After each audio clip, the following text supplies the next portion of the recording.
love amusement parks? Well, I do. My favorite one is Kings Island. Every summer they have a brand new ride. And I always wonder, why is it so much fun? Well, there's the physics factor, there's the fear factor, I might fall off. But everything that goes into a roller coaster, there's a computer system that is behind it. And that's what I'm going to talk to you about today. I'm going to talk to you about computers. And to get a better understanding about computers, there's three things that we need to know. The history of computers, which I will say first. Then after that, I will tell you the function of computers in a basic level. Then after that, I will tell you about how computers are relevant in today's society. So the first thing, the history of computers. So history, right? The first computer, it looked exactly like an iPad. Am I right? Well, yeah, no, it didn't look like an iPad. It looked something like this, actually. This is called the difference engine, and it's made around the 1850s. And it weighed 5 tons. And all it could do was calculate. So, good luck carrying that around as your calculator, right? But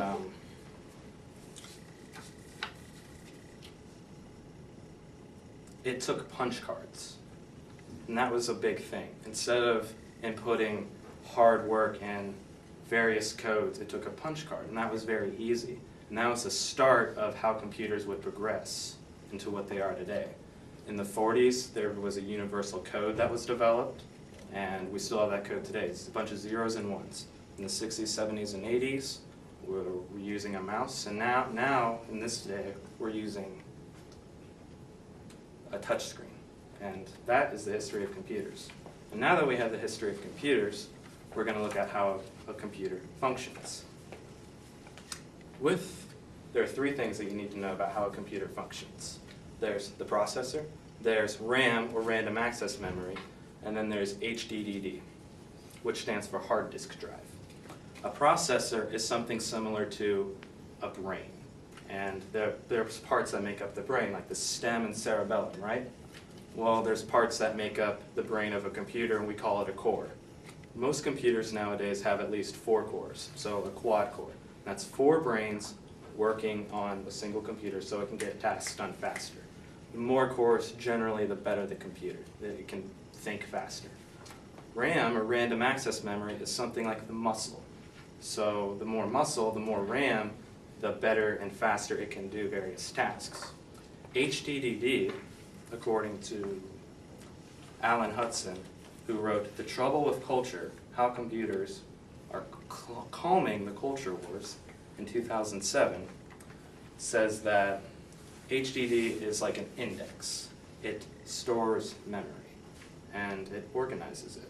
And that's what it does. And it can store a vast amount of memory, and it's very, very easy to pull it out. Now, to give an example of what this would look like, I want something from the table. So I think, and I go over and I grab it.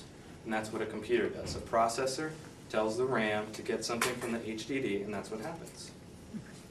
And that is a very basic idea of how a computer functions. Now I'm going to tell you about how they're relevant to today's society. Well, it's very common. I mean, we don't have to look very far.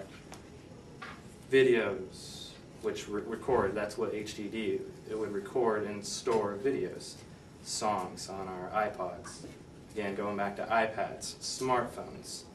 It has, my smartphone has notes, Facebook, PowerPoints, it has it all.